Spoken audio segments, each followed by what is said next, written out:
అవునుల్లా మీకు గీ ముచ్చట ఎరకైందా? గియాల మాజీ మంత్రి హరీష్ రావు సారు ఏడికి పోతే గాడికి తోక సుట్టం లెక్క పోలీసులు ఎంబడే పోయిరంట.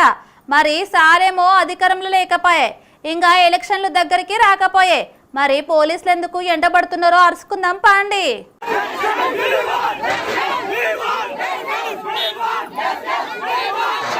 మాకు మద్దతు తెలపడానికి ఒక టీఆర్ఎస్ నాయకుడు మాజీ మంత్రివర్యులు హరీష్ రావు వస్తున్నారు కాబట్టి మేము ఒక పర్మిషన్ కోసం వచ్చినాం. మేము పర్మిషన్ ఇవ్వమని చెప్పి డైరెక్ట్ పోలీసులు చెప్తున్నారు. టెంట్ ఏమంటారు, మైకులు పెట్టుకోవద్దంటే ఏది మీకు కూడా పర్మిషన్ లేకుంటుంది, లా అండ్ ఆర్డర్ జరుగుతుంది అని చెప్తారు. మాకు పర్మిషన్ కావాలని మేము కోరుకుంటున్నాం అంతే.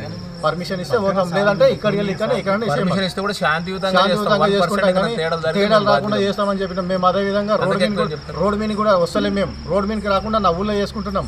ఎన్నో ఏండ్ల సంధి ఇప్పటిదాకా ఎంతో మంది ముఖ్యమంత్రులు మారినా మన బతుకులు మారలేవు అని చెప్పి సీఎం రేవంత్ సారు పరిగి నియోజకవర్గంలో ఇండస్ట్రియల్ పార్కు ఏర్పాటు చేయాలని చెప్పి సర్కారు నిర్ణయం తీసుకున్నది. మళ్ళా గా ఇండస్ట్రియల్ పార్కుకు 1700 ఎకరాల భూమి కావాలి.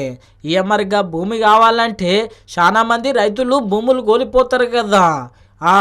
గా భూములు మేమెట్లు ఇస్తాము, ఇలువగల్ల భూములు వ్యవసాయం చేసుకొని బతికినాము. గా ఇండస్ట్రియల్ పార్కులు వస్తే మా బతుకులు ఎట్లా అని చెప్పి మొత్తం మీద అయితే భూములు ఇయ్యనికే ముంగల్కి రాలేరు.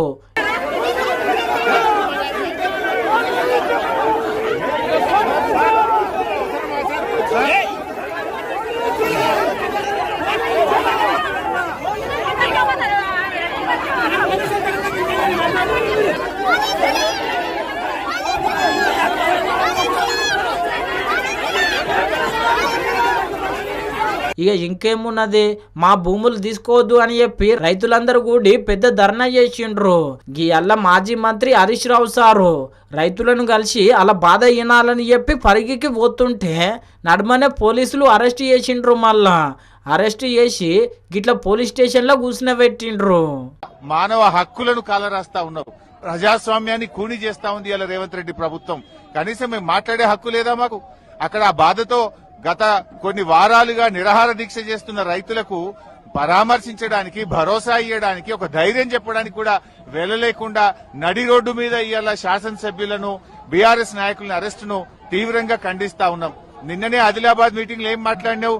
మమ్మల్ని ఎవరు తిట్టినా నేను అరెస్ట్ చేస్తలేను, మమ్మల్ని ఎవరు ఏమన్నా అరెస్ట్ చేస్తలేనని నిన్న ఆదిలాబాద్ లో అన్నావు కదా, మరి ఇవాళ మమ్మల్ని ఎందుకు అరెస్ట్ చేస్తా ఉన్నావు? చూసిరు కదా, మొత్తం మీద అయితే గిట్లున్నది లొల్లి. ఇక ఈ ముచ్చట మీద మాజీ మంత్రి సబితమ్మ గిట్ల అరుచుకున్నది సీఎం రేవంత్ సారును. సూర్యుడి చుట్టూ భూమి తిరుగుతుంది అంటారు, భూమి చుట్టూ రేవంత్ రెడ్డి తిరుగుతున్నాడు అని చెప్పాడు. వాస్తవమే, ఎక్కడ భూమి ఉన్నా కూడా అక్కడ గద్దల్లాగా వాలిపోతా ఉన్నారు. మేము అసలు రోజు మాట్లాడుతున్నాం, అసలు ఏం జరుగుతుంది అసలు రాష్ట్రంలో. రాష్ట్రం పాలన వదిలేశారు, ఎవరేమన్నా కానీ ఏమన్నా అయిపోయింది, వాళ్ళు అనుకున్న ఎజెండా పూర్తి చేసుకోవడానికి మాత్రమే ప్రభుత్వం ఉన్న పెద్దలు పనిచేస్తున్నారు తప్పిస్తే రాష్ట్రం అభివృద్ధి కోసమో ప్రజల మేలు కోసమో పనిచేయాలనే ఆలోచన ప్రభుత్వానికి లేదని తేటతెల్లమైంది. ఆగో ఇన్నరు కదా, భూమి సూర్యుని చుట్టూ తిరిగితే సీఎం రేవంత్ సారు భూమి చుట్టూ తిరుగుతున్నాడు అని అనబట్టే మొత్తం మీద అయితే మేడం మాటలు సోషల్ మీడియాలో మస్తు వైరల్ అయినాయి. ఇక ఏందో ఏమో కానీ గా రైతులకు న్యాయం చేస్తే బాగుండు అనుకుంటున్నారు ఈ ముచ్చట ఎరకైన వాళ్ళందరూ.